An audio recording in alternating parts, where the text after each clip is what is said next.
Les ambulanciers, c'est comme le soleil, personne n'y prête attention, et pourtant ils sont indispensables. Waouh, la modestie incarnée! C'est ton avis, mais c'est la réalité.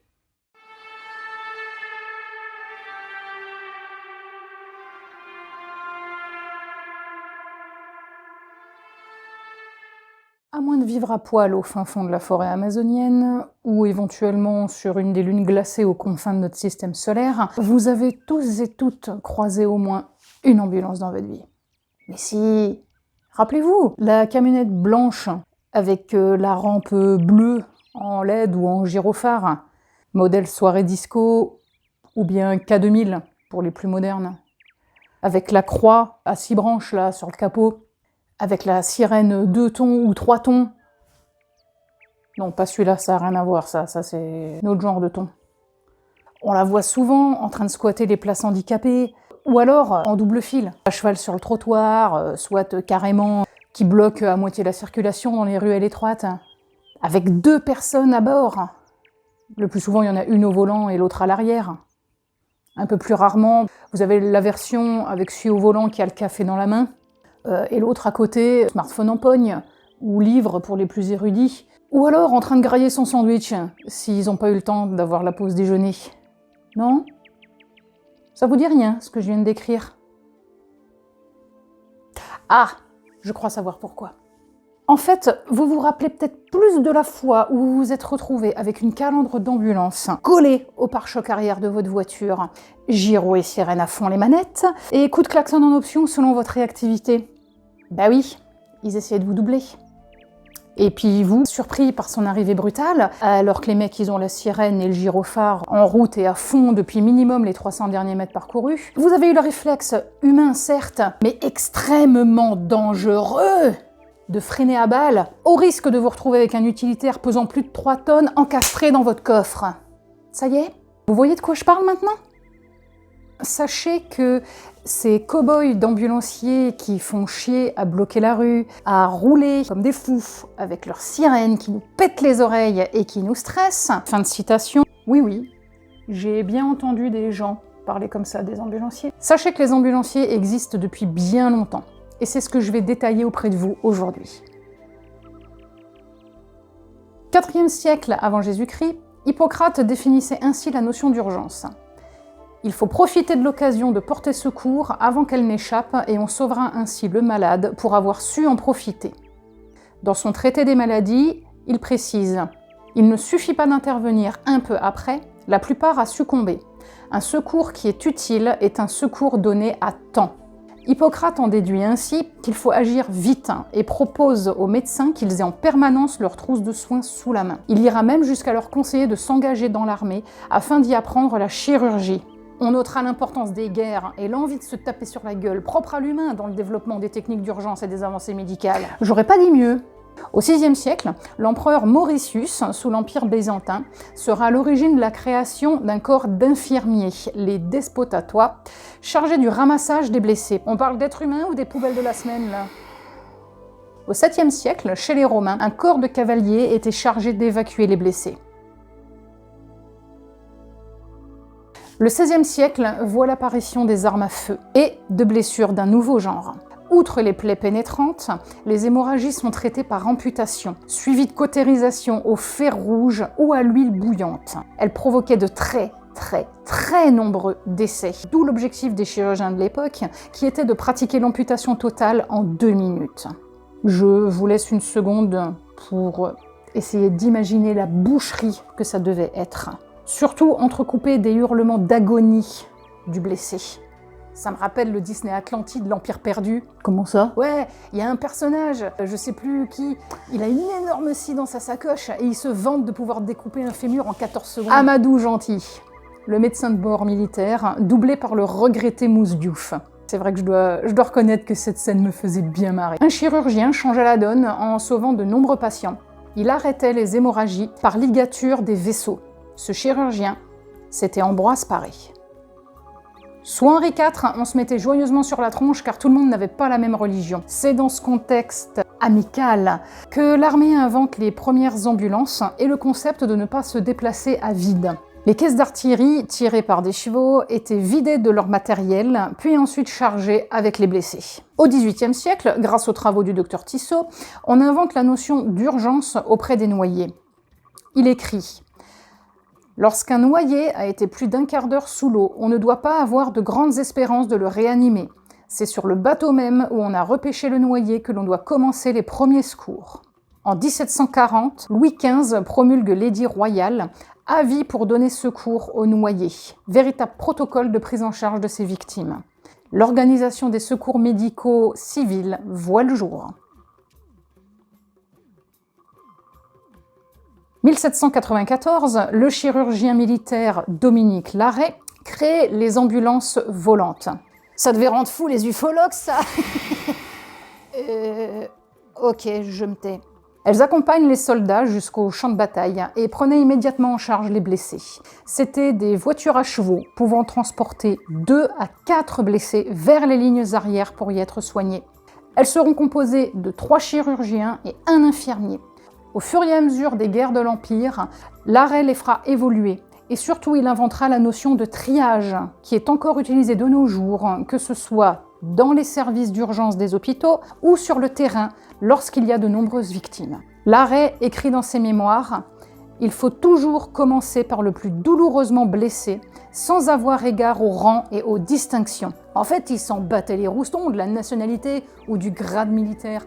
Il sauvait les blessés, sans discuter et sans se poser de questions. Quelques années plus tard, un autre chirurgien militaire, Pierre-François Percy, crée un corps de chirurgie mobile.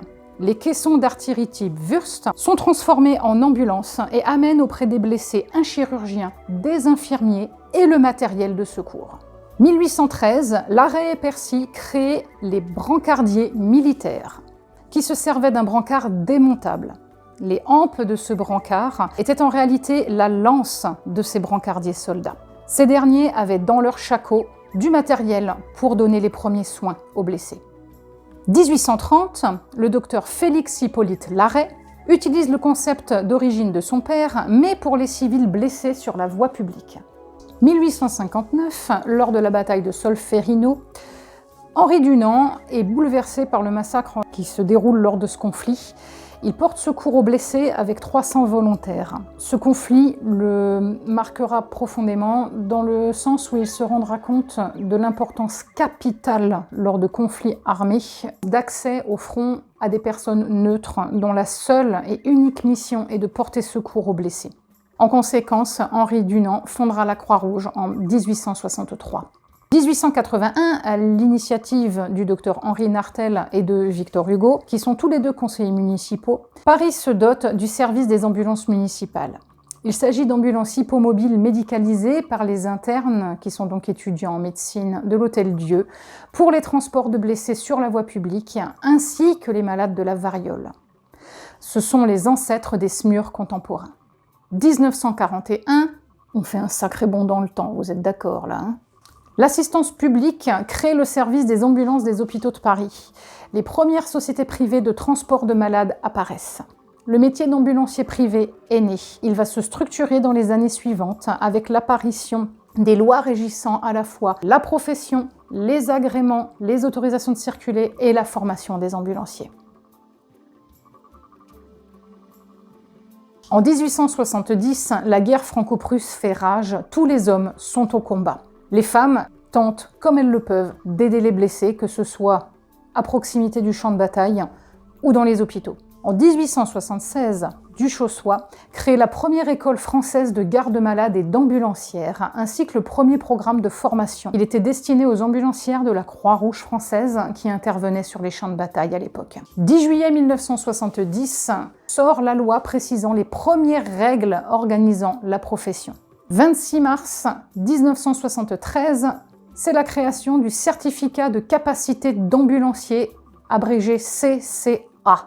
Depuis le début de ta carrière, tu as croisé des ambulanciers qui avaient commencé avec le CCA, non? Oui, en effet. Il y a eu mon sensei, Marcello, lors de mes stages découvertes, avant d'intégrer l'école des ambulanciers, et qui a également validé mon stage final de diplôme. Ensuite, lorsque je suis partie travailler à Strasbourg, il y a eu Jean-Luc et Adrien. Et enfin, Cédric à Haguenau. Tu t'y attendais pas, celle-là, papy, hein? J'espère que vous allez bien, les gars. Je vous fais des gros bisous. 27 mars 1973, création de l'agrément des entreprises de transport sanitaire. Ce papier, c'est le saint Graal pour les ambulanciers, car il nous permet de rouler. Pas d'agrément pour le véhicule, tu n'as pas le droit de circuler, tu n'as pas le droit de transporter des patients. 1973 est également l'année de la création de la Croix bleue à 6 branches, ou appelée Croix de vie. Elle devient le signe distinctif des entreprises d'ambulance agréées, donc autorisées à circuler et à prendre en charge des patients. 27 mars 1989, le premier programme d'études conduisant au CCA, 16 ans après sa création quand même, est créé et revu en mai 2001. 26 janvier 2006 et 18 avril 2007, remaniement en profondeur du programme de formation des études et création du diplôme d'ambulancier. 30 août 2007, création du diplôme d'état d'ambulancier, abrégé DEA, délivré par la DRAS, la Direction régionale des affaires sanitaires et sociales, à l'issue de la formation et surtout de la réussite à l'ensemble des épreuves de validation. Voilà ce que je pouvais vous dire sur les ambulanciers dans l'histoire, de l'Antiquité à nos jours. J'ai choisi de m'arrêter là pour aujourd'hui, car en fait, en préparant le script et en me plongeant dans les textes de loi, j'ai commencé en fait à m'enfoncer dans les lois les plus récentes qui ont été assez modifiées ces derniers temps. Et comme j'ai pas la prétention de me jouer prof de droit, je préfère en fait consacrer éventuellement un épisode futur vraiment à la loi pure et dure. Mais bon, à voir, c'est pas sûr. J'essaierai de vulgariser au maximum, car comme vous pouvez vous en douter, ce sont des textes de loi très complets, avec un style très ampoulé et peut-être difficile un petit peu à appréhender. Bah oui, ça reste des textes de loi. Le gars qui l'a écrit, il va pas le faire en mode « Wesh mon ref, alors si des poulets de contrôle, tu dois avoir ça, ça et ça dans ton embus, sinon tu finis au panier à salade. » En ce qui me concerne, du moment que je fais mon boulot en respectant la loi et que j'ai sur moi les papiers à jour, que ce soit ceux du véhicule ou les miens, je consacrerai également un épisode à l'importance des papiers personnels d'un ambulancier, ce que vous devez être capable de présenter en cas de contrôle à n'importe quel moment, du jour ou de la nuit. En plus du matériel obligatoire, en cas de contrôle de la DRAS, moi ça me va. Merci de m'avoir écouté, j'espère que cet épisode vous aura plu et que vous aurez pu en apprendre un petit peu plus sur le métier d'ambulancier. N'hésitez pas à laisser un pouce en l'air, un commentaire et à vous abonner. Si le cœur vous en dit, vous pouvez même partager ma vidéo sur vos réseaux sociaux. Plus il y aura de personnes pour la voir et la commenter, plus on va dire ça aidera à faire connaître mon travail.